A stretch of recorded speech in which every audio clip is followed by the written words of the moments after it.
بسم اللہ الرحمن الرحیم۔ السلام علیکم۔ غامدی صاحب کے ساتھ ہفتہ وار سوال و جواب کی براہ راست نشست کو لے کر ڈیلس امریکہ غامدی سینٹر سے حاضر خدمت ہیں۔ آغاز کرتے ہیں۔ آپ سب بہت شکریہ آپ کے وقت کا۔ سفر پہ تھے، ایک مہینہ گفتگو نہیں ہو سکی، لیکن اس سلسلے کو آج وہیں سے جوڑیں گے جہاں سے یہ رکا تھا۔ حدیث کے حوالے سے ہم آپ سے استفادہ کر رہے تھے، آپ کا نقطہ نظر جان رہے تھے۔ اہل علم علماء سنجیدہ طور پہ متوجہ ہو رہے ہیں، علمی اشکالات سوالات آپ کے نقطہ نظر پہ اٹھا رہے ہیں۔ نقد و نظر کا سلسلہ جاری ہے، خود آپ کے موضوع کی توضیح اور تنقید کا بھی ہمیں موقع مل رہا ہے، اور چاہتے ہیں ہمیشہ کی طرح طالبانہ انداز میں لوگوں کو سمجھائیں کہ چیزوں کو دیکھنے کا آپ کا فریم ورک کیا ہے، زاویہ نظر کیا ہے۔ آپ نے حدیث کے بارے میں جو ایک اسٹیٹمنٹ اپنی کتاب کے مقدمے میں لکھی ہے، اسی کو دہرا کر سوال پر میں آ جاتا ہوں۔ آپ یہ فرماتے ہیں کہ حدیثوں کے بارے میں یہ حقیقت ناقابل تردید ہے کہ ان کی تبلیغ و حفاظت کے لیے آپ نے کبھی کوئی اہتمام نہیں کیا، بلکہ سننے اور دیکھنے والوں کے لیے چھوڑ دیا کہ چاہیں تو انہیں آگے پہنچائیں اور چاہیں تو نہ پہنچائیں، اس لیے دین میں ان سے کسی عقیدہ و عمل کا اضافہ نہیں ہوتا۔ سوال آج کی نشست میں پہلا آپ کی خدمت میں یہ ہے کہ قرآن مجید کی 2 آیات ہیں، ان 2 آیات سے علماء کا استدلال ہے کہ شرح و وضاحت، تفہیم و تبیین یہ پیغمبرانہ ذمہ داری ہے۔ آپ صلی اللہ علیہ وسلم کو یہ ذمہ داری اللہ تعالیٰ نے دی تھی، اور آیات کے الفاظ ہیں لِتُبَيِّنَ لِلنَّاسِ، قرآن مجید ہی کے بارے میں یہ کہا گیا ہے کہ تم پر یہ کلام ہم نے نازل کیا ہے تاکہ تم اس کلام کو واضح کر دو۔ میرے سامنے وہ آیت کھلی، ترجمہ ہی پڑھ دیتا ہوں۔ ہم نے انہیں معجزات اور کتابیں دے کر بھیجا تھا، اور ہم نے تیری طرف قرآن نازل کیا تاکہ لوگوں کے لیے واضح کر دے۔ ایک آیت، اس آیت سے کیا مراد ہے؟ کیا تفہیم و تبیین، شرح و وضاحت، فروعات، اطلاقات یہ رسول اللہ صلی اللہ علیہ وسلم کی پیغمبرانہ منصب کی ذمہ داری میں شامل نہیں تھی؟ دوسری ایک اور آیت بھی بیان کی جاتی ہے، یتلو علیہم آیاتی ویزکیہم ویعلمہم الکتاب والحکمہ، تعلیم کتاب یہ کیوں نہیں ہے؟ جب آپ یہ فرماتے ہیں کہ حدیثوں میں وہی دین، اصل دین کی فروعات بیان ہوئی ہیں، اسی کی شرح و وضاحت ہے، اسی کو تفہیم و تبیین ہے، تو پھر یہ تعلیم کتاب کیوں نہیں ہے؟ یہ 2 آیات کیا یہ نہیں بتا رہی کہ آپ کی پیغمبرہ ذمہ داری تھی کہ آپ دین کی شرح و وضاحت کریں؟ اللہ تعالیٰ کی کتاب قرآن مجید کو جب آپ سمجھنا چاہتے ہیں تو میں نے کئی مرتبہ عرض کیا ہے کہ آپ کو 3 مراحل سے گزرنا ہوتا ہے۔ یعنی پہلے یہ متعین کریں کہ آپ لفظ کو اس کے صحیح مفہوم میں لے رہے ہیں۔ لفظ قرآن مجید میں استعمال ہوا ہے، عربی زبان کا ہے۔ جس زمانے میں قرآن نازل ہوا اس وقت یہ لفظ کس مفہوم یا کن مفاہیم میں مستعمل تھا، اس کا آپ کو علم ہونا چاہیے۔ دوسرے یہ کہ آپ یہ دیکھیں کہ جس جملے میں استعمال کیا گیا ہے اس کی تالیف اس کو کس طرح قبول کرتی ہے، اس میں کوئی تجرید کر رہی ہے، اس کے کسی پہلو کو نمایاں کر رہی ہے۔ جو مفاہیم اس کے مستعمل مفاہیم ہیں ان میں سے کسی کا انتخاب کر رہی ہے، یہ آپ کو جملہ بتائے گا۔ اس کے بعد آپ دیکھتے ہیں کہ بات کس سیاق میں کہی گئی ہے۔ اگر آپ ان 3 مراحل کو دقت نظر کے ساتھ سامنے رکھیں اور قرآن کے عمومی مطالعے سے آپ قرآن کے عرف کو بھی پہچانتے ہوں، قرآن کے بنیادی مقدمات بھی آپ کے ذہن نشین ہوں، تو پوری قطعیت کے ساتھ آپ نتیجے تک پہنچ سکتے ہیں۔ یہ دونوں آیتیں انہی اصولوں کی خلاف ورزی کہیے یا انہیں اعتنا پوری طرح برتے بغیر استعمال کرنے کے نتیجے میں بہت سے سوالات کا باعث بن گئی۔ اس وجہ سے یہ ضروری ہے کہ ان کو بہت اچھی طرح سے سمجھ لیا جائے۔ سب سے پہلے یہ جان لیجئے کہ یہ جو آیت ہے یتلو علیہم آیاتہ ویزکیہم ویعلمہم الکتاب والحکمہ، اس میں غلطی کہاں سے ہوئی؟ لفظ کتاب جو اس میں استعمال ہوا ہے چونکہ بالعموم ہماری زبان میں بھی مستعمل ہے، قرآن میں بھی جگہ جگہ وہ اللہ کی کتاب کے لیے استعمال ہو گیا ہے، لیکن اس کے ساتھ کتاب کا لفظ قرآن مجید کا آپ تتبع کریں تو بعض دوسرے معنی میں بھی استعمال ہوتا ہے۔ یہاں چونکہ یتلو علیہم آیاتہ ہی کے بعد آ گیا تھا تو لوگوں نے بابل وہلہ یہی خیال کیا کہ یہ لفظ یہاں پر قرآن کے لیے استعمال ہوا ہے۔ تو جب قرآن کے لیے استعمال ہو گیا تو پھر ظاہر ہے کہ آگے حکمت کے کیا معنی ہیں، تو امام شافعی کے زمانے سے یہ بحث پیدا ہو گئی۔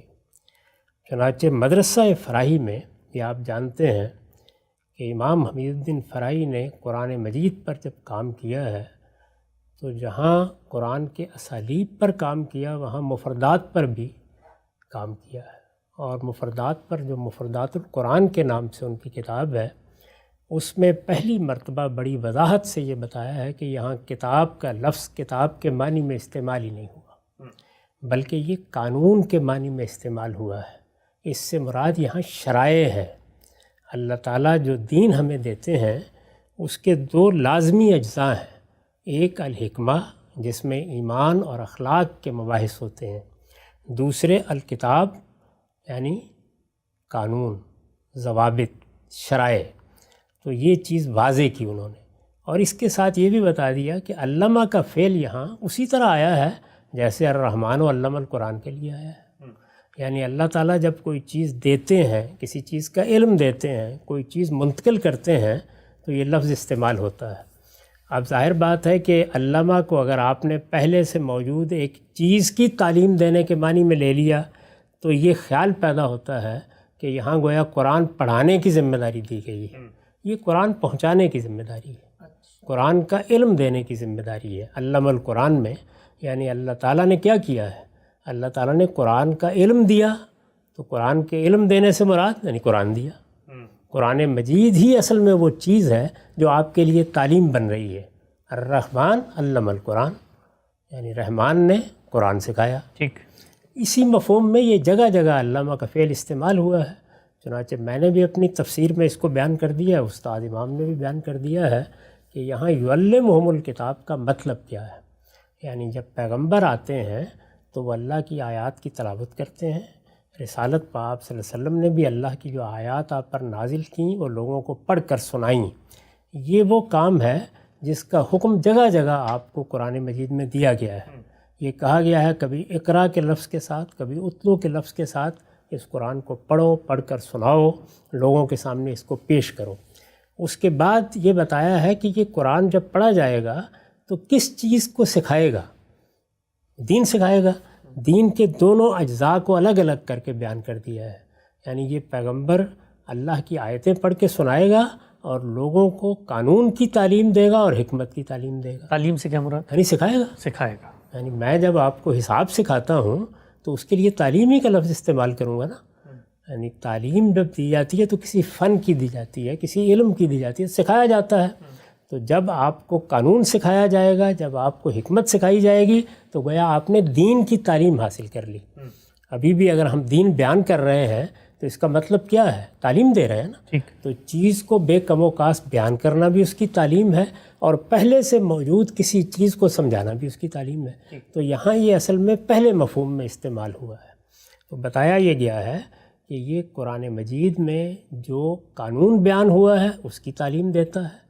جو قانون قرآن میں بیان نہیں ہوا، پیغمبروں کی سنت کے طور پر پہلے سے موجود ہے، اس کی تعلیم دیتا ہے۔ اگر اس قانون میں کوئی نئی چیز داخل کرنی ہے تو وہ سکھاتا ہے۔ گویا پیغمبر کی پوری ذمہ داری کو بیان کر دیا ہے کہ اللہ کا پیغمبر کیا چیزیں لوگوں کو سکھانے کے لیے آیا ہے۔ قانون سکھانے کے لیے آیا ہے جس کو آپ شریعت کہتے ہیں۔ اسی لیے آپ دیکھیے میں نے اپنی کتابوں میں پھر قانون ہی کی تعبیر اختیار کی ہے، اس لیے کہ شریعت اور قانون ہم مانا ہے۔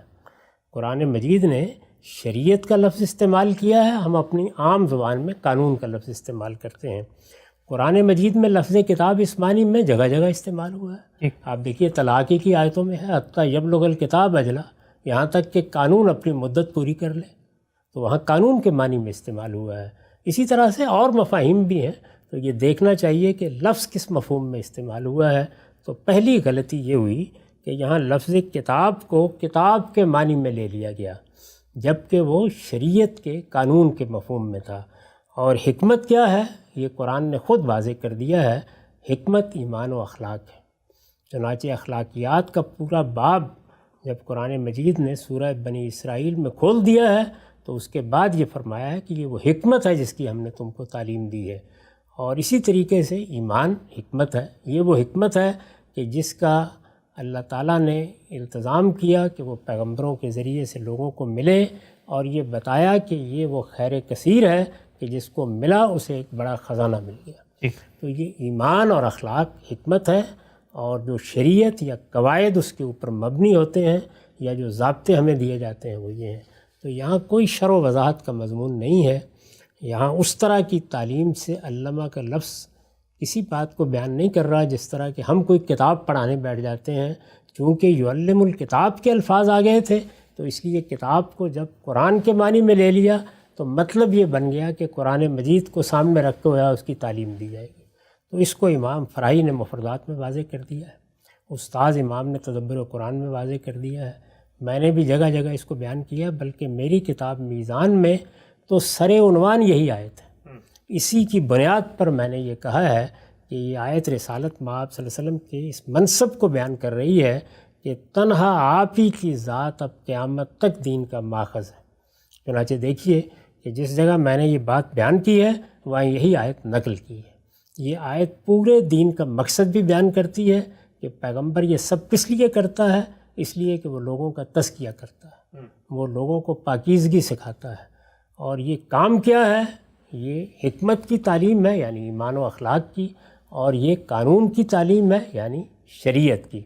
اور جن لوگوں کے لیے یہ سب کچھ ہے، جن کے سامنے یہ اولاً پیش کیا گیا، جن کے سامنے یہ پیش کیا گیا انہوں نے ہم تک پہنچایا اور ہم اب اس کو قبول کرتے ہیں، ان کے ہاں اس کی ابتدا یہاں سے ہوئی کہ اللہ کی آیتیں پیغمبر نے پڑھ کر سنائیں، اور اس طرح سے ان کو اللہ کے قانون کی بھی تعلیم دی، اللہ کی نازل کردہ حکمت کی بھی تعلیم دی یعنی علم دیا، سکھایا۔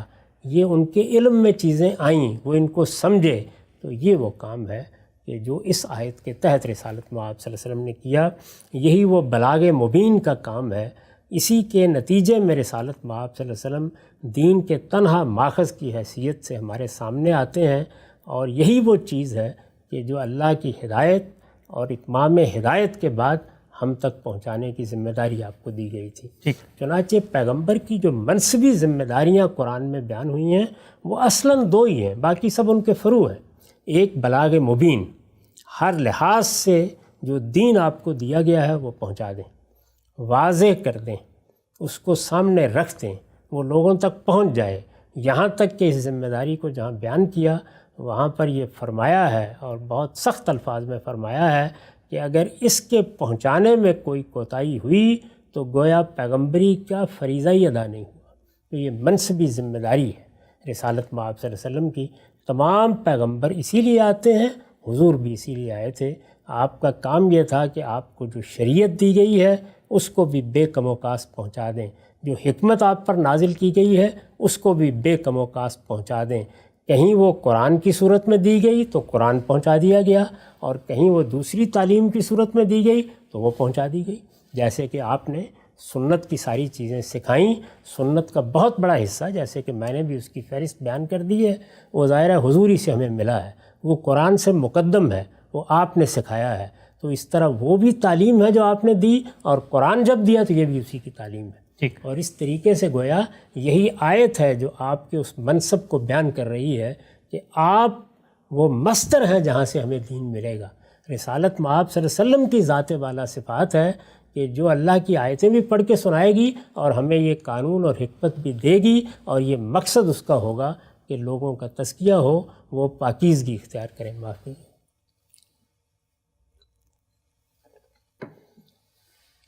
سورہ نحل کی جو آیت آپ نے پیش کی ہے اس میں بھی یہی مضمون ہے۔ اس میں بھی کہیں چوتھی پانچویں صدی میں جا کے اصولین نے وہ بات کہنا شروع کی ہے جو عام طور پر لوگ کہتے ہیں، اور میں نے بھی جب لکھا ہے برہان میں تو ظاہر ہے کہ اسی پس منظر میں لکھا ہے، اس وقت تک یہ حقیقت پوری طرح واضح نہیں تھی۔ ہمارے ہاں جو اصول کی کتابیں ہیں ان میں بالعموم سورہ نحل کی اس آیت کو اسی مدعا کے لیے پیش کیا جاتا ہے کہ یہ دین کی شرح و وضاحت کی ذمہ داری ہے۔ رسالت مآب صلی اللہ علیہ وسلم کے بارے میں میں نے ابھی عرض کیا کہ دو ذمہ داریاں ہیں، ایک یہ کہ آپ کو جو دین دیا گیا اس کو بے کم و کاس لوگوں تک پہنچا دیں، یہ آپ کی منصبی ذمہ داری ہے، یہ بلاغ مبین ہے۔ دوسرے کیا ہے؟ دوسرے یہ کہ آپ اس عدالت برپا کرنے کے لیے مبعوث ہوئے تھے، اس کے تقاضے پورے کر دیں۔ وہ ظاہر ہے اس وقت ہمارا موضوع نہیں ہے، یعنی میں یہ کئی بار عرض کر چکا ہوں کہ پیغمبر جب مبعوث ہوتے ہیں، اللہ کے رسول جب آتے ہیں تو وہ جس طرح ہدایت لے کر آتے ہیں اسی طرح اپنی قوموں کے لیے عدالت بن کر آتے ہیں۔ اس عدالت کے لحاظ سے بہت سی ذمہ داریاں ان پر عائد ہوتی ہیں، قرآن مجید ان کو بیان کرتا ہے، تو یہ دو منصبی ذمہ داریاں ہیں رسالت مآب صلی اللہ علیہ وسلم کی۔ اب اس کے بعد میں عرض کر رہا تھا کہ یہ تبیین، تو تبیین بھی یہاں البلاغ المبین کے معنی میں کیسے معلوم ہوا؟ یہی مطلب جو ہے، دیکھیے لفظ کے دو معنی ہیں، ظاہر ہے کہ میں نے ابھی عرض کیا، ابتدا میں اس چیز کی طرف توجہ دلائی کہ آپ انہی مراحل سے گزریں گے۔ ٹھیک، لفظ کے مفاہیم کیا ہیں، سب سے پہلے یہ طے ہو جائے گا، اس میں کوئی شبہ نہیں کہ یہ لفظ جس طریقے سے شرح و وضاحت کے لیے استعمال ہوتا ہے اسی طرح بلاغ المبین کے لیے استعمال ہوتا ہے۔ ٹھیک، جس طرح ابھی ہم نے لفظ علامہ پر گفتگو کی، وہ جس طریقے سے کسی پہلے سے موجود چیز کو سکھانے پڑھانے کے لیے استعمال ہوتا ہے، اسی طرح اس چیز کا ابلاغ کرنے کے لیے، اس کو پہنچانے کے لیے، اس کو دینے کے لیے، اس کو واضح طور پر پہنچا دینے کے لیے بھی استعمال ہوتا ہے۔ ٹھیک، تو دونوں الفاظ جو ہیں وہ اپنے اندر یہ دو پہلو رکھتے ہیں، سیاق و سباق بتائے گا کس مفہوم میں استعمال ہوئے ہیں، وہاں ہم نے ابھی گفتگو کر کے بتا دیا آپ کو، اور میں یہ عرض کر رہا ہوں کہ یہ بحث بہت تفصیل کے ساتھ امام فرائی نے مفردات میں کی ہے، ہر شخص اس کو وہاں دیکھ سکتا ہے کہ یہ لفظ یہاں کس مفہوم میں استعمال ہوا ہے، کتاب سے کیا مراد ہے، حکمت سے کیا مراد ہے۔ اسی طرح تبیین کے بارے میں بھی میں یہ عرض کر دوں کہ اگر آپ سلف کو دیکھیں تو یہ آپ کو معلوم ہوگا کہ ان کے ہاں اس دوسرے مفہوم کا کوئی شائبہ بھی آپ کو نہیں ملتا۔ ابتدا میں چنانچہ آپ طبری کی تفسیر اٹھائیں، وہ اس کے بارے میں ایک ہی جملہ لکھیں گے، لِتُعَرِّفَهُم مَا أُنزِلَ إِلَيْهِمْ، یعنی انہیں وہ بتا دے، ان تک پہنچا دے، تعارف کرا دیں۔ ان کو اس کا تعارف کرا دے کیا چیز ہے۔ جیسے کہ عرفہ لہم میں قرآن مجید میں لفظ استعمال ہوا ہے، چیز کسی کے علم میں لے آنا، جیسے ہم بولتے ہیں، تو علامہ بھی اسی معنی میں استعمال ہوتا ہے۔ سکھانا، یعنی ہم جب لفظ سکھانا بولتے ہیں دیکھیے دونوں پہلو اس کے اندر ہوتے ہیں۔ میں اگر آپ کو اپنی کتاب دے رہا ہوں تو یہاں بھی کچھ سکھا رہا ہوں، اور اگر کتاب کو میں نے پڑھانا شروع کر دیا ہے تو یہاں بھی سکھا رہا ہوں۔ تو یہ سکھانے کے دونوں پہلو ہیں جن کو سیاق و سباق کی روشنی میں دیکھا جاتا ہے۔ تو وہاں سکھانا اس مفہوم میں ہے کہ یہ حکمت، یہ تعلیم، یہ دعوت جو اس کے اندر موجود ہے وہ آپ تک پہنچ گئی تو گویا آپ کو وہ سکھا دی گئی۔ یہاں پر میں نے عرض کیا کہ تبیین کے لفظ میں بھی بالکل وہی چیز ہے، دونوں معنی ہیں، سیاق و سباق متعین کر دے گا، یعنی کیا شرع کا سیاق ہے یا بلاغ کا سیاق ہے، یہ بتا دے گا آپ کو انہی تینوں مراحل سے گزر کر۔ تو میں نے عرض کیا کہ ابتدا میں تو لوگوں کو خیال بھی نہیں تھا، یہ بالکل واضح تھا کہ یہ بلاغ مبین کے معنی میں ہے۔ جیسے کہ میں نے عرض کیا کہ طبری نے تو ایک جملہ کہا، زمخشری کو دیکھیے آپ، ائمہ لغت میں سے ہیں، بالکل یہی بات بیان کی، یہ دین کے اوامر، نواہی، وعد، وعید ہے جن کو پیغمبر پہنچا دیتا ہے، یعنی کوئی شرح تفسیر کا لفظ بھی استعمال نہیں کیا اس کے لیے۔ تو یہ دین کی دعوت، دین کا پیغام جو کچھ ہے واضح طور پر لوگوں کے سامنے رکھ دیا، یہ پہنچا دیا، قرآن دیا گیا تو پہنچا دیا، سنت پہنچانے کے لیے کہا گیا تو پہنچا دی، تو یہ بلاغ مبین ہے۔ امام فرائی نے 100 سال قبل تعلیقات لکھی ہیں قرآن مجید پر، اس میں دیکھ لیجئے بہت وضاحت کے ساتھ اس سورہ پر گفتگو کی ہے، اور یہ بتایا ہے کہ یہاں یہ لفظ جو تبین کا ہے، تبین ہا ہونا هو البلاغ المبین، اس آیت میں تبین کا لفظ بلاغ مبین کے لیے استعمال ہوا ہے، لیس المراد بہ الشرع والتفسیر، یہ یہاں شرع و تفسیر کے معنی میں آیا ہی نہیں، یعنی یہ لفظ اس مفہوم میں یہاں استعمال ہی نہیں ہوا، اس لیے کہ یہاں سیاق اس کا نہیں ہے۔ اگر آپ آیت کو اس کے سیاق میں رکھ کر دیکھیں تو وہاں اس کا کوئی محل ہی نہیں ہے کہ یہ کہا جائے کہ یہ قرآن آپ پر نازل کیا گیا تاکہ آپ اس کی شرح کر دیں۔ وہاں محل یہ ہے کہ یہ آپ کی ذمہ داری ہے کہ جو کچھ آپ پر نازل کیا گیا ہے آپ اس کو آخری درجے میں پہنچا دیں۔ تو البلاغ المبین یعنی بالکل واضح طریقے پر لوگوں کے سامنے کسی چیز کو رکھ دینا، یہ کتمان کے مقابلے میں استعمال ہوا ہے۔ چنانچہ سورہ آل عمران کی آیت 187 میں بالکل اسی مفہوم میں ہے کہ لَتُبَيِّنُنَّهُ لِلنَّاسِ وَلَا تَكْتُمُونَهُ، یعنی تم اس کو بیان کرو گے، اس کو چھپاؤ گے نہیں۔ تو یہ مفہوم اور مدعا ہے جس میں اس کو اللہ تعالیٰ نے یہاں استعمال فرمایا ہے۔ تو امام فرائی نے اس پر لکھا، اس میں ظاہر ہے یہ سوال پیدا ہوتا ہے کہ پھر رسالت مآب صلی اللہ علیہ وسلم کی کیا یہ ذمہ داری نہیں تھی؟ میں نے عرض کیا کہ نہیں تھی، رسالت مآب صلی اللہ علیہ وسلم کی ذمہ داری بلاغ مبین تھی ہدایت کے معاملے میں، عدالت برپا کر دینے کے لیے جو ذمہ داریاں آپ کو دی گئیں ان کو پورا کر دینا تھا۔ یعنی دو ہی چیزیں تھیں پیش نظر، پیغمبر عدالت برپا کرنے کے لیے آتے ہیں، اس کے لحاظ سے ان کو بعض اقدامات کرنے ہوتے ہیں، بعض چیزوں کے بارے میں فیصلے کرنے ہوتے ہیں، قرآن مجید ان کی تفصیلات سے بھرا پڑا ہے۔ ابھی میں نے بڑی تفصیل کے ساتھ اتمام حجت کے قانون پر گفتگو کی ہے، اس کو سن لیجئے کہ یہ ذمہ داری رسول اللہ صلی اللہ علیہ وسلم نے کس طریقے سے پوری کی ہے۔ اس میں جنگ و جدال کے مار کے پیش آئے ہیں، اس میں ہجرت پیش آئی ہے، اس میں رسالت مآب صلی اللہ علیہ وسلم کے ساتھیوں کو بہت سے امتحانوں سے گزرنا پڑا ہے، وہ منصب ہے عدالت برپا کر دینے کا، ورنہ بلاغ مبین تو ہو گیا تھا، اس کے بعد مزید کسی چیز کی ضرورت نہیں تھی۔ لیکن ہدایت کے باب میں بلاغ مبین، بات کو پہنچا دینا آخری درجے میں واضح طریقے پر لوگوں کے پاس وہ بات پہنچ جائے، تو یہ ذمہ داری آپ نے ادا کر دی، آخری درجے میں ادا کر دی۔ چنانچہ امام فرائی اس پر تبصرہ کرتے ہیں اور بتاتے ہیں یہ کہ فَإِنَّ ذَلِكَ لَمْ يَكُنْ فَرْضًا عَلَى النَّبِي صلی اللہ علیہ وسلم، اس طرح کی کوئی شرح و تفسیر رسالت مآب صلی اللہ علیہ وسلم کا فریضہ منصبی نہیں تھا۔ تو پھر یہ سوال پیدا ہوا کہ کبھی کبھی آپ نے جو قرآن کی کسی آیت کا مطلب بتا دیا یا اس طرح کیا تو کس پہلو سے کیا؟ تو وہ کہتے ہیں کہ فَكُلُّ مَا بَيَّنَهُ النَّبِي صلی اللہ علیہ وسلم عَلَى سَبِيلِ التَّفْسِيرِ فَمِن جِهَةِ نُصْحِهِ وَرَافَتِهِ، یعنی حضور نے اپنی امت کے اوپر رافت، رحمت، ان کی خیرخواہی کے پیش نظر یہ کام بھی کیا ہے، یعنی یہ گویا آپ کے لیے استحباب کا کام تھا، آپ نے یہ ذمہ داری انجام دی، یہ آپ کا کوئی فریضہ منصبی نہیں تھا، یہ آپ پر کوئی ذمہ داری نہیں ڈالی گئی تھی۔ تو یہ بات ہمارے مدرسہ فکر میں تو پہلے دن سے بالکل واضح ہے، اس لیے ہم یہ سمجھتے ہیں کہ رسالت مآب صلی اللہ علیہ وسلم دین کا تنہا ماخذ ہے۔ آپ کا کام یہ تھا کہ آپ نے دین بالکل آخری درجے میں پہنچا دیا۔ اس دین کو پہنچا دینے کے ساتھ اگر کسی جگہ کسی وضاحت کی ضرورت پیش آئی تو خود اللہ تعالیٰ نے فرمائی، چنانچہ قرآن مجید میں یہ کہا گیا ہے کہ انا علینا بیانا، رسالت مآب صلی اللہ علیہ وسلم نے اگر کبھی کوئی وضاحت کی ہے تو اسی اصول پر کی ہے، وہ جو میں نے عرض کیا فمن جہت نصحِهِ وَرَافَتِهِ، یعنی گویا آپ کو اپنی امت کے ساتھ جو خیرخواہی کا تعلق تھا، محبت کا تعلق تھا، جو رافت و رحمت تھی، اس کے تحت آپ نے اپنی امت پر کرم فرمایا، کسی چیز کی وضاحت کر دی۔ اسی کو میں نے بیان کیا کہ اس سے ہمیں بہت بڑی تعلیم ملی، اس سے ہمیں بہت بڑی ہدایت ملی، اس سے ہمیں پتہ چلا کہ امت کے علماء کو کس طرح دین پر غور کرنا ہے، دین کا ربط کیسے قائم کرنا ہے۔ یہ بہت بڑی بات ہے جو حضور نے فرمائی، لیکن اس پہلو سے نہیں کہ یہ کوئی ذمہ داری تھی جو آپ پر ڈالی گئی تھی، یہ گویا آپ کی رافت، آپ کا نصح و خیرخواہی کا تعلق، آپ کی اپنی امت کے ساتھ محبت، وہ کرم جو آپ فرماتے تھے، یہ اس کا ظہور تھا۔ اور ہر چیز اس لیے نہیں کی جاتی کہ وہ آپ کی کوئی منصبی ذمہ داری بن جاتی ہے، بہت سی چیزیں اس جذبے اور اس داعیے کے تحت بھی کی جاتی ہیں کہ آپ لوگوں کو سکھانا چاہتے ہیں۔ ہم بہت سی باتیں لوگوں کو بتاتے ہیں، سوالوں کے جواب دیتے ہیں، لوگوں کو شفقت کے ساتھ ایک بات بتاتے ہیں، یہ کوئی ہمارے اوپر فریضہ نہیں عائد کر دیا ہوتا اللہ تعالیٰ نے، لیکن جب یہ ذمہ داری آپ ادا کرتے ہیں تو ظاہر ہے کہ یہ باعث اجر بھی ہوتی ہے، اللہ تعالیٰ کو پسند بھی ہوتی ہے، اللہ اسے محبوب بھی رکھتا ہے۔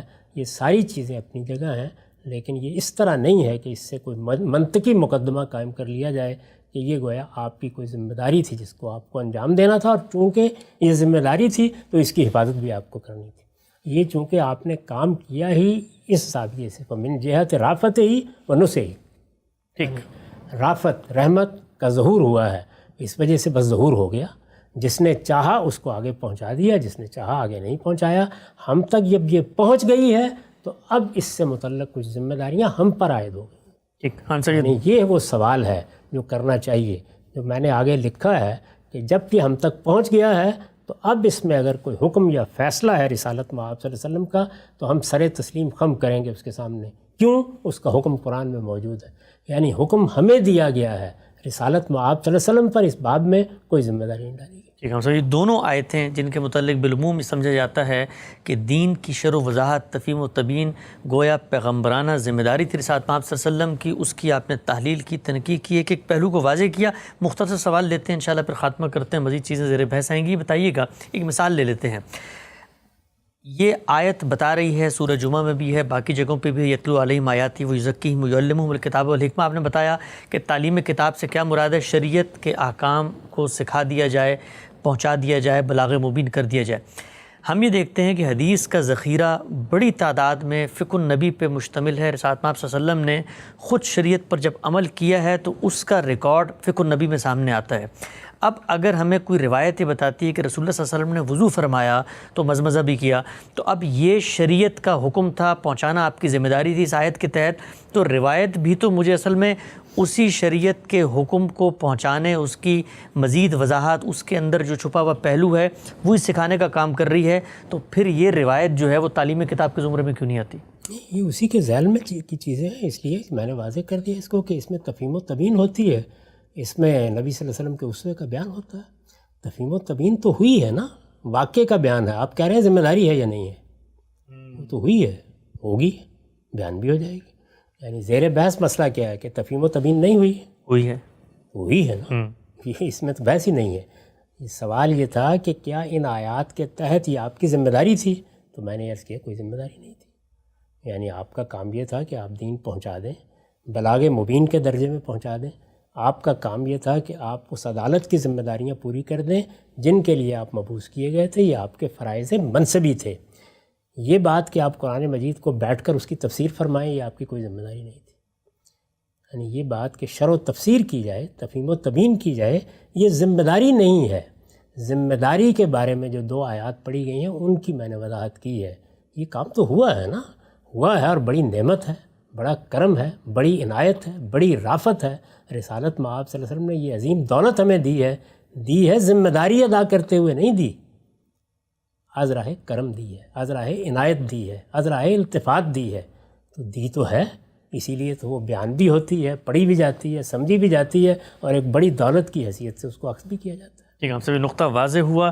ایک آخری اور اہم بحث ہے کہ یہ سب جب آپ فرماتے ہیں کہ آپ پر ذمہ داری بھی نہیں تھی، آپ نے رحمت اور رافت اور عنایت کے طور پہ سب کام کیا، جس کو ملا اس نے پہنچا دیا، لیکن اس کے بعد جب یہ جملہ لکھا جاتا ہے کہ جس تک پہنچ گیا اور اس کا اطمینان ہو گیا ہے تو اب اس کے لیے لازم ہے، یعنی یہاں پر اتنا زور ہے کہ اس نے ماننا ہے، اس کا ایمان خطرے میں پڑ جائے گا۔ وہاں پر اسحاق آپ صلی اللہ علیہ وسلم نے پہنچا دی، وہ ان کی ذمہ داری نہیں تھی۔ اس میں بیچ میں ایک مسنگ لنک ہے، اس کو بھی آپ سے سمجھیں گے تفصیل کے ساتھ، تنقیح کے ساتھ، کہ کیا وجہ ہے کہ ہم پر وہ ماننی اب ضروری ہے۔ وہاں ذمہ داری نہیں ڈالی گئی تھی لیکن ہم تک پہنچ گئی تو ہم نے ماننی ہے۔ موضوع کو آگے بڑھائیں گے، وقت یہاں پہ ختم ہوتا ہے۔ اب تک آپ کا بہت شکریہ۔ بسم اللہ الرحمن الرحیم۔ السلام علیکم۔ غامدی صاحب کے ساتھ ہفتہ وار سوال و جواب کی براہ راست نشست کو لے کر ڈیلس امریکہ غامدی سینٹر سے حاضر خدمت ہے۔ آغاز کرتے ہیں۔ غامدی، شکریہ آپ کے وقت کا۔ حدیث کے حوالے سے ہم آپ کے افکار و نظریات سے استفادہ کر رہے تھے۔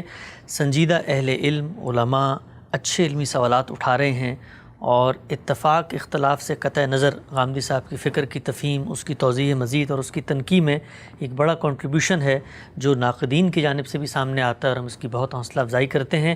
اہل علم، علماء چیزوں کو علمی انداز میں دیکھیں، علمی تنقیح اور علمی استدلال سے تنقید کریں، یہ کسی نعمت سے کم نہیں۔ آغاز کرتے ہیں۔ ہم سب کافی تفصیلی تبادلہ خیالات آپ سے چل رہے، حدیث پہ کئی نشستیں ہو گئی ہیں۔ سوال گزشتہ نشست میں یہاں پر پہنچا تھا کہ قرآن مجید کی 2 آیات سے بالعموم علماء استدلال کرتے ہیں۔ آیات کا محل، جملے کی ساخت، لفظ کا معنی، سیاق کلام، سب کچھ آپ نے واضح کیا اور نتیجہ اخذ کیا تھا کہ پیغمبر کی یہ ذمہ داری نہیں ہے کہ وہ دین کی شرح و وضاحت، تفہیم و تبیین کرے۔ اگر وہ کرتا ہے اس کا احسان ہے، اور امت پر ایک نعمت کے طور پر پیغمبر کی ایک شفقت کا اظہار ہوتا ہے۔ سوال سے جوڑتا ہوں، یہ بتائیے گا کہ لوگ پھر عام طور پہ یہ کہتے ہیں کہ اگر یہی کچھ کرنا تھا، بلاغ مبین، ابلاغ، پہنچا دینا چیزیں، تو یہ کام تو اللہ تعالیٰ کتاب کسی صندوق میں رکھ کے کسی پہاڑی پہ اتار کے بھی کر سکتے تھے، لوگوں کے ہاتھ لگ جاتی، کتاب پڑھ لیتے۔ ایک شخصیت کو بھیجا ہے، زندہ شخصیت ہے، علم رکھتی ہے، اللہ سے رابطہ ہے، لوگوں کے سوالات بھی پیدا ہو رہے ہیں، اجتہادی مسائل بھی ہیں، اطلاقی مشکلات بھی ہیں، تو یہ تو عقل کہتی ہے کہ ایک پیغمبر آیا ہے تو اب وہ انسان ہے تو وہ کچھ نہ کچھ کرے گا، وضاحت بھی کرے گا، شرح بھی کرے گا۔ تو انسان کو منتخب کرنے کا مقصد یہی ہو سکتا ہے کہ وہ کچھ سمجھائے، وضاحت کرے، شروحات کرے، کہیں کوئی غلطی ہو رہی ہے تو اس کو ٹھیک کر دے آیات کو سمجھنے میں۔ اور ہم یہ دیکھتے بھی ہیں کہ صحابہ اکرام آ کے بتاتے ہیں کہ جی ہم نے اس آیت سے یہ مفہوم لیا ہے، تو رسول اللہ صلی اللہ علیہ وسلم اس کی وضاحت کر دیتے ہیں۔ تو عقل یہ کہتی ہے کہ انسان کو دی ہے نبوت، تو پھر انسان کی ذمہ داری ہونی چاہیے اس کو سمجھانا بجھانا۔ یعنی انسان یہ کرتا ہے، اس کے بعد اس کو ذمہ داری بنانے کی کیوں ضرورت ہے؟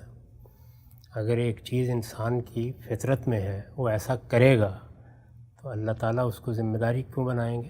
ہماری فطرت میں ہے کہ ہم معاش کی جدوجہد کرتے ہیں، ہماری فطرت میں ہے کہ ہم اپنے لیے ایک سیاسی نظم بناتے ہیں، ان میں سے کسی چیز کو بھی ذمہ داری نہیں بنایا گیا۔ کہیں قرآن کی آیت میں یہ نہیں لکھا گیا کہ آپ کو جا کے فلاں کاروبار ضرور کرنا ہے، اصولی باتیں بیان کر دی گئی ہیں۔ تو ہماری فطرت میں جو چیزیں رکھی جاتی ہیں ان کا ظہور ہوتا ہے، اس کو ذمہ داری بنانے کے تو بڑے غیر معمولی نتائج ہیں۔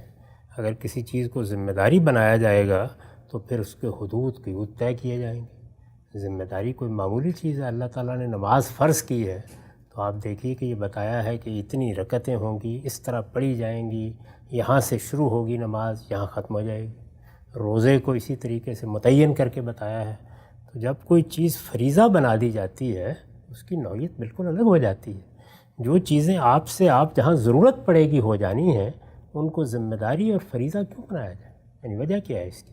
یہ جو بات آپ نے فرمائی ہے اسی کو پیش نظر رکھ کر اللہ تعالیٰ نے جگہ جگہ بتایا ہے کہ جب ایک پیغمبر لے کر آئے گا تو لوگ پیغمبر سے وابستہ ہوتے ہیں، پیغمبر سے ہدایت حاصل کرتے ہیں، پیغمبر کی ذات ان کے لیے نمونہ بنتی ہے۔ یہ سارے مسالے ہوئے، یہ ساری حکمتیں ہوئیں۔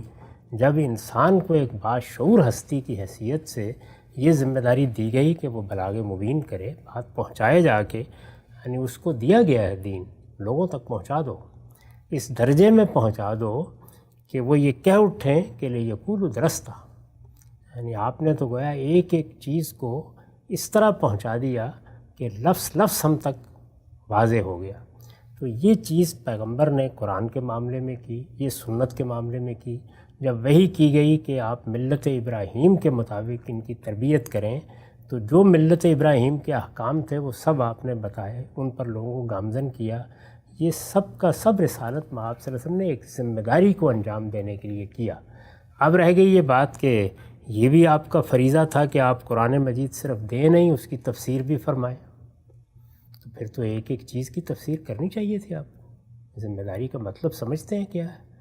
ہر چیز کا اطلاق بھی کریں۔ تو اس امت کے علماء کو پھر کیا کرنا تھا اور بعد میں لوگوں کو کیا کرنا تھا؟ اگر یہ ذمہ داری پیغمبر پر ڈالی جاتی تو پیغمبر اس کو پورا کرتا یا آدھا کرتا؟ پورا کرتا۔ پھر پوری تو ہو جانی چاہیے تھی نا۔ قرآن مجید کی ایک حتمی تفسیر بھی آپ ہی کو لکھ دینی چاہیے تھی، اور تمام فقہی اطلاقات بھی آپ کے واضح کر دینے چاہیے تھے۔ بہت اہم بات۔ اگر ذمہ داری دی گئی ہے تو ذمہ داری پھر ادھوری تو نہیں ہوگی نا۔ تو اس لیے یہ بالکل بے معنی بات ہے، اس کی کوئی ضرورت نہیں ہے۔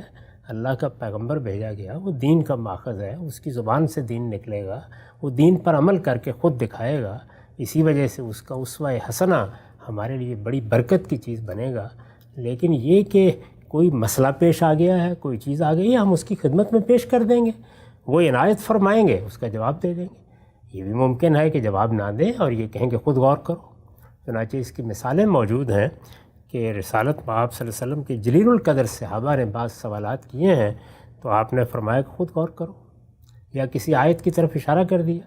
مثلا کلالہ کے بارے میں جو سوال کیا گیا ہے وہ کس نے کیا؟ سیدنا عمر جیسی بڑی شخصیت نے کیا۔ حضور نے اس کے جواب میں فرمایا یکفی کا آیت السیف، تمہارے لیے جو گرما کے موسم میں سورہ نساء کی آیت اتری ہے، وہ آخری آیت، وہ کافی۔ جواب نہیں دیا، وضاحت نہیں کی، مطلب نہیں بتایا۔ وہ خود کہتے ہیں کہ میری یہ آرزو تھی کہ میں اس کے بارے میں کچھ اور سوالات بھی کر لوں۔ تو اللہ کے پیغمبر نے کبھی مطلب بتا دیا، کبھی رہنمائی کر دی، کبھی کسی فرع پر اطلاق کر کے دکھا دیا، اور کبھی یہی مناسب سمجھا کہ یہ چیز لوگوں کے لیے چھوڑی جائے، وہ خود اس پر غور کریں، ان کے اندر غور کرنے والے پیدا ہوں، دین میں تفقہ اور بصیرت رکھنے والے لوگ پیدا ہوں۔ تو یہ اس امت کے علماء پر بھی اعتماد ہے، اس لیے کہ یہ ساری باتیں اللہ تعالیٰ کے علم میں ہیں۔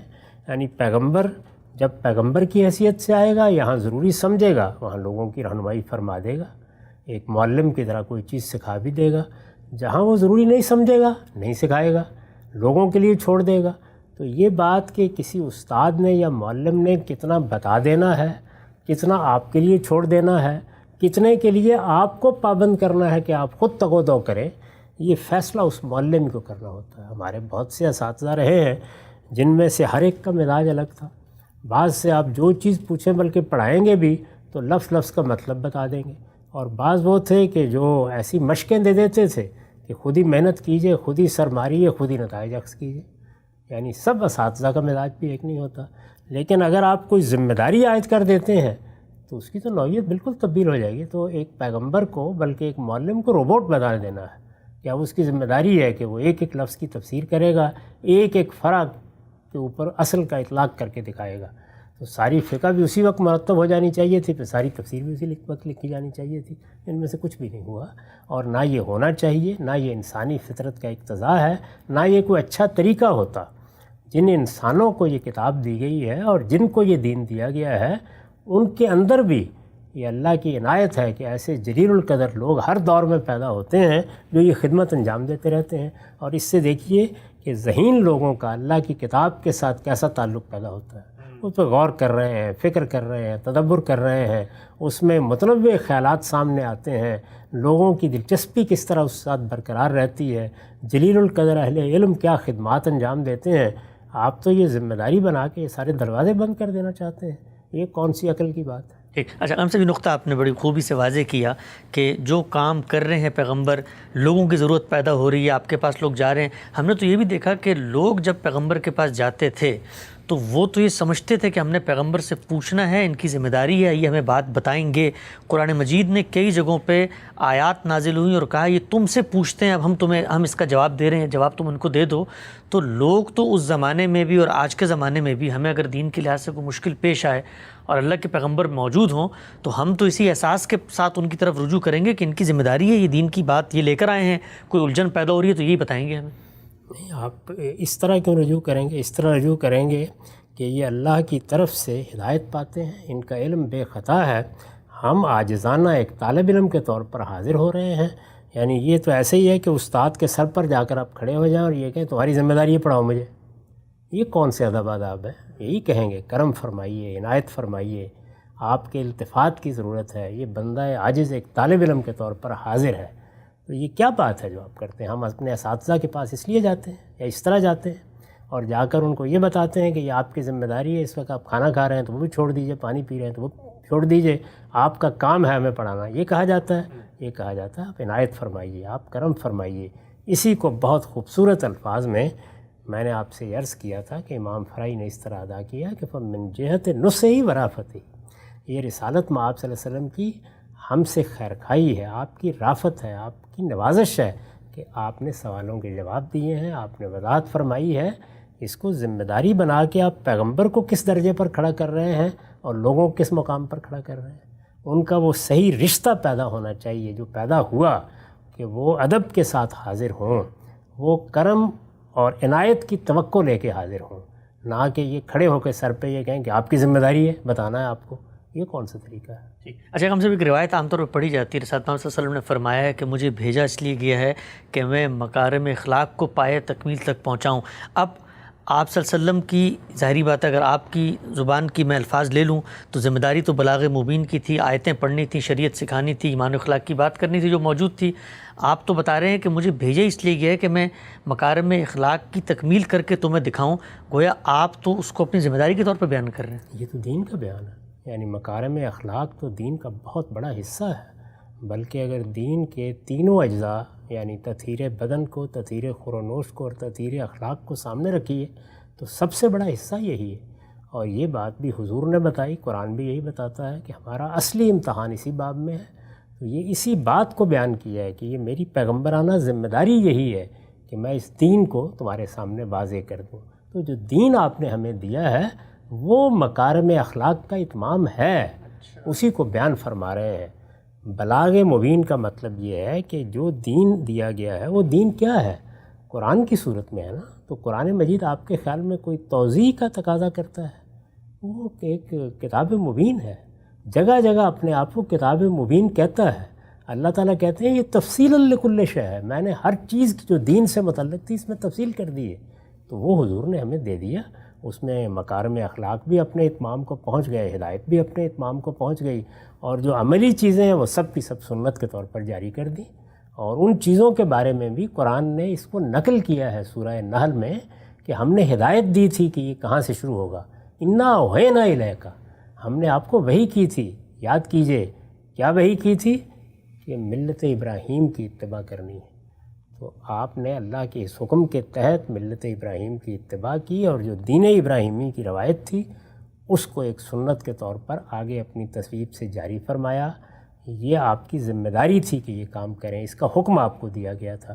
اسی طرح بلاغ مبین آپ کی ذمہ داری تھی. تو اس دین میں یہ سب کچھ ہے جو آپ بیان فرما رہے ہیں. یعنی یہ بات کہ قرآن کی کسی آیت کے بارے میں مجھے یا آپ کو مشکل پیش آ گئی ہے تو میں حاضر ہو جاؤں گا. مجھے تو حاضر ہونا ہے، بلکہ میں آگے چل کے بتاؤں گا. حکم دیا گیا ہے کہ مجھے آپ ہی کی خدمت پہ حاضر ہونا ہے. آپ موجود ہوں گے تو آپ ہی کی طرف رجوع کروں گا. یہ میرا فریضہ ہے، میری ذمہ داری ہے. رسالت میں آپ صلی اللہ علیہ وسلم کی ثوابدید پر ہے. آپ چاہیں گے تو اس کی وضاحت فرما دیں گے، چاہیں گے تو مجھے غور کرنے کے لیے کہیں گے، چاہیں گے تو کوئی اشارہ کر دیں گے کہ وہ میرے لیے غور و فکر کا ذریعہ بنے. یہ سب آپ کی ثوابدید پر ہے، اور ایسے ثوابدید پر ہونا چاہیے، رہنا چاہیے تھا، تاکہ ہماری دینی تربیت ہو. اس کے بغیر تو یہ ہو نہیں سکتا. ہاں کسی موقع پر آپ اگر موضوع سمجھیں گے تو جواب بھی دے دیں گے، اور دیا ہے آپ نے بہت سی چیزوں کا. ٹھیک. اچھا غام صاحب، ایک جملہ بھی آپ نے فرمایا، اسی کو میں چاہتا ہوں ذرا تھوڑی سی وضاحت ہو جائے. آپ نے فرمایا کتاب مبین ہے، واضح ہے، اللہ نے ان کو دی، آپ نے آگے پہنچانا ہے. تو اگر یہ کتاب مبین ہے تو مثلا پھر آپ کو تفسیر لکھنے کی ضرورت کیوں پیش آئی؟ محض قرآن کا ترجمہ ہی کر دیتے ہیں. یہ لوگوں کی ضروریات ہوتی ہیں. یعنی ظاہر ہے کہ ایک واضح کتاب ہے، لیکن لوگ جس پس منظر سے کسی چیز کو سنتے سمجھتے ہیں، ان کی کچھ ضرورتیں پوری کرنے کے لیے آپ تفسیر لکھتے ہیں، وضاحت کرتے ہیں، سب کام کرتے ہیں. اور یہ چیزیں جو ہیں یہ مسلمان امت کے علماء ہمیشہ سے کرتے رہے ہیں. حضور نے بھی وہاں کیا جہاں کوئی ضرورت پیش آ گئی. ضرورت پیش آتی ہے، اسی ضرورت کو سامنے رکھ کر میں تو اس کا قائل ہوں، اور اس کا میں نے لحاظ کیا ہے اپنی تفسیر میں، کہ صرف وہاں پر کوئی چیز لکھی جائے یا وہاں پر کوئی حاشیہ دیا جائے جہاں فی الواقع یہ ضرورت ہے کہ کوئی شخص جب اس کو پڑھے گا تو وہ اپنے ذہنی پس منظر کی وجہ سے، کیونکہ انسان مختلف پس منظر سے آتے ہیں، ان کے اپنے تعصبات ہوتے ہیں، سوچنے کے اپنے طریقے ہوتے ہیں، ان کے اندر تساہل بھی ہوتا ہے، وہ بعض اوقات غور نہیں کرتے، تو اس کے لیے خدمت انجام دی جاتی ہے. تو یہ خدمت انجام اس لیے دی جاتی ہے کہ لوگوں کو غفلت سے بیدار کر کے ان غوامض کی طرف متوجہ کیا جائے. تو سوال یہ ہے کہ وہ جو تفسیر میں نے لکھی ہے، کیا اس تفسیر تک پہنچنے کے لیے اگر وہ کتاب مبین نہ ہوتی تو مجھے آسمان سے الہام ہوا ہے؟ تو یہ اصل میں عالم اور عامی کا فرق ہے جو تفسیر سے پورا کیا جاتا ہے. ٹھیک، یہ نقطہ واضح ہوا. ہم سب آگے بڑھاتے ہیں سلسلے کو. یہ بیان فرمائیے گا، کل ایک آیت زیر بحث آئی، سورہ جمعہ میں بھی ہے، باقی جگہوں پہ بھی ہے، اور آپ کی کتاب میں سر عنوان ہے جہاں سے آغاز ہوتا ہے یتلو علیہم آیاتی ویزکیہم ویعلمہم الکتاب والحکمہ. تو اب یہ تعلیم کتاب، پیغمبر نے شریعت پر عمل بھی کیا، اسوہ حسنہ بھی ہیں، تفہیم و تبیین، شرح و وضاحت، سمجھایا، اطلاقی سوالوں کے جواب بھی دیے، لوگوں کو مشکل پیش آئی، استثناء بھی دی، رخصت بھی دی. تو یہ سارا عمل جو پیغمبر کر رہا ہے، ہم اس کو تعلیم کتاب کیوں نہیں کہہ سکتے؟ اور اگر یہ تعلیم کتاب ہی ہے تو پھر تعلیم کتاب کی تو وہاں ذمہ داری ڈالی ہے باقاعدہ. میں نے عرض کر دیا تھا کہ تعلیم کا لفظ اور تبیین کا لفظ یہ دو معنی میں استعمال ہوتے ہیں. ہماری اردو میں بھی ایسے ہی ہے. یعنی آپ یہ دیکھیے کہ ایک آدمی کو آپ بلاتے ہیں، بلا کے کہتے ہیں میرے بچے کو قرآن پڑھاؤ، وہ قرآن مجید کا متن پڑھا دیتا ہے، کچھ اور نہیں سکھاتا. تو قرآن پڑھاؤ کے الفاظ ٹھیک استعمال کیے نا آپ نے. اسی طرح آپ نے کسی عالم کو بلایا اور بلا کر کہا کہ اس بچے کو قرآن پڑھا دیں، تو یہاں ظاہر ہے مطلب یہ ہوگا کہ قرآن مجید کا ترجمہ کر کے بتائیں، اس کی تفسیر کر کے بتائیں. تو پہلی دفعہ قرآن میں آپ نے وہی سکھانے کا لفظ یا پڑھانے کا لفظ استعمال کیا تو ایک اور مصداق تھا اس کا، دوسری دفعہ استعمال کیا تو اس سے بالکل مختلف مصداق تھا. تو میں نے عرض کیا تھا کہ یہ دونوں الفاظ، یعنی تبیین کا لفظ بھی اور تعلیم کا لفظ بھی، یہ اپنے اندر یہ دونوں مفاہیم رکھتے ہیں، استعمال ہوتے ہیں.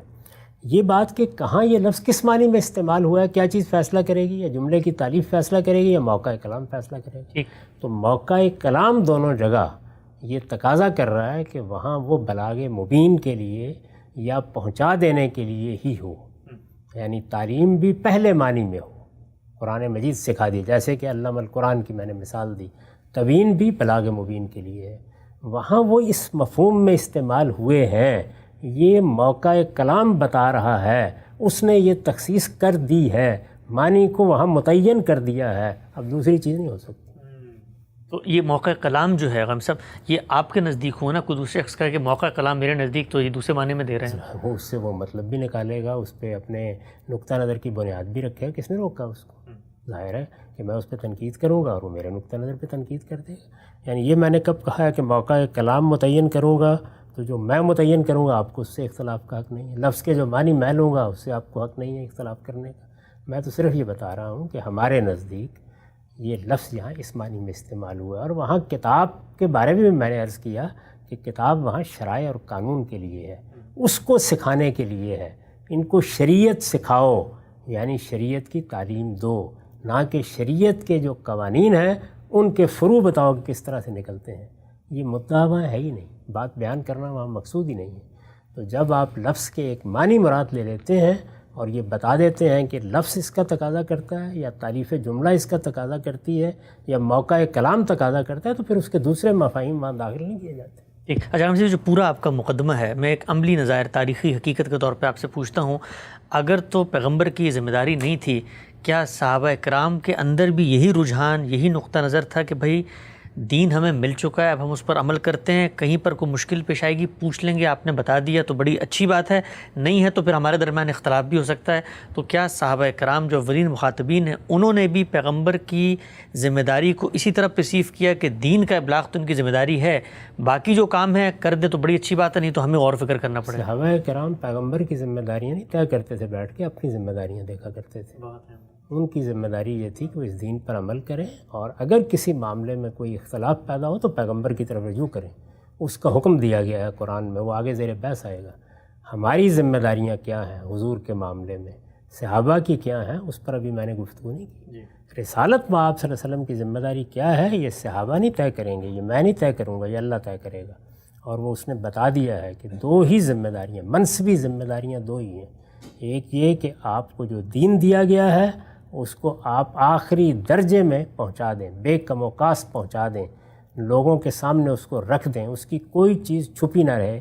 میں نے یہ عرض کیا تھا کہ یہ بالکل اس مفہوم میں ہے جو سورہ آل عمران میں اللہ تعالیٰ نے اختیار فرمایا کہ لَتُبَيِّنُنَّهُ لِلنَّاسِ وَلَا تَكْتُمُونَهُ، یعنی کتمان کے مقابلے میں کوئی چیز چھپائی نہیں جائے گی، کسی چیز میں کوئی ترمیم تغیر نہیں ہوگا، اپنی طرف سے کوئی بات نہیں کہی جائے گی، کوئی تبدیلی نہیں کی جائے گی، بے کم و کاست پہنچا دیا جائے گا۔ یہ پہلی ذمہ داری ہے۔ دوسری ذمہ داری کیا ہے؟ دوسری ذمہ داری یہ ہے کہ آپ کو عدالت بنا کے بھیجا گیا ہے، اس کے ذیل میں جو اقدامات کرنے ہیں، جب جب اللہ تعالیٰ کہے گا آپ وہ اقدام کریں گے۔ اس کی تفصیلات بہت ہیں، مظاہرہ اس وقت ہمارا موضوع نہیں ہے۔ یہ ذمہ داری تھی آپ کی، صحابہ کی یا رسول اللہ صلی اللہ علیہ وسلم کے ماننے والوں کی ذمہ داریاں، وہ آپ پوچھیں گے تو میں بیان کروں گا۔ اس کے تحت میں نے وہ آخری پیراگراف لکھا ہے، یہ جہاں سے آپ سوال کر رہے ہیں، جس میں یہ بتایا ہے کہ جب حضور کا فیصلہ یا حکم سامنے آ جائے گا تو پھر اس کے بارے میں یہ تحقیق تو ہوگی کہ وہ حضور کا ہے یا نہیں۔ اطمینان ہو گیا تو پھر سر تسلیم خم کرنا ہوگا۔ اس کا حکم قرآن میں بیان ہوا ہے۔ یہ میری ذمہ داری ہے تو میری ذمہ داریاں پوچھیے، صحابہ کی ذمہ داری کیا ہے وہ پوچھیے، رسول اللہ کی ذمہ داری وہی تھی جو میں نے بیان کر دی ہے۔ یہ بات کہ آپ کسی چیز کی وضاحت بھی فرما دیں، آپ کسی چیز کا اطلاق بھی واضح کر دیں، آپ کسی اصل کی فرع بھی بتا دیں، آپ کو استثناء بھی دے کے بتا دیں، یہ آپ نے اسی طرح کیا جس طرح کہ ایک معلم کرتا ہے، شفقت سے، محبت سے، رافت کے جذبے سے، اپنے شاگردوں کے ساتھ نصح و خیرخواہی کے تعلق سے۔ یہ یوں نہیں ہے کہ ایک فریضہ یا ذمہ داری تھی، جیسے 5 وقت کی نماز پڑھنی ہے اس لیے آپ کو یہ کام کرنا ہی کرنا تھا، نہیں، اس کی آپ کی ثوابدید تھی۔ آپ چاہیں تو وضاحت کر دیں، چاہیں تو لوگوں پر چھوڑ دیں، چاہیں تو کسی چیز کی طرف توجہ دلا دیں، لیکن لوگوں کا فرض تھا کہ اگر ان کو کوئی مشکل پیش آئی ہے تو وہ پیغمبر کی موجودگی میں پیغمبری کی طرف جائیں۔ آپ صاحب بہت ہی اہم گفتگو جاری ہے حدیث کے حوالے سے کہ پیغمبر صلی اللہ علیہ وسلم کی منصبی ذمہ داری کیا تھی، صرف بلاغ مبین یا دین کی مکمل شرح و وضاحت، اطلاق کر کے تفہیم و تبیین، ایک ایک چیز کے بارے میں نقطہ نظر کو واضح کرنا۔ قرآن مجید کی آیات زیر بحث آئیں۔ اس کے بعد سب سے اہم ترین جو نقطہ ہے وہ یہ کہ پیغمبر کی ذمہ داری نہیں تھی، لیکن اگر ہم تک کوئی بات پہنچ گئی ہے تو اب ہم پر ماننا ضروری ہے، لازمی ہے، ایمان کا تقاضا ہے۔ کیا وجہ ہے، وہ کیا نقطہ ہے درمیان کا، وہ کون سا لنک ہے جس کی وجہ سے وہاں ذمہ داری نہیں بنتی، لیکن میری ذمہ داری ہے کہ میں اس کو مانوں اگر وہ پہنچ جائے۔ تفصیل سے غام صاحب سے اس کو سمجھیں گے اور حجت حدیث کے ضمن میں جو سارے اشکالات پیش کی جاتے ہیں وہ بھی وقتاً فوقتاً رکھیں گے۔ وقت یہاں پہ ختم ہوتا ہے، اب تک آپ کے وقت کا بہت شکریہ۔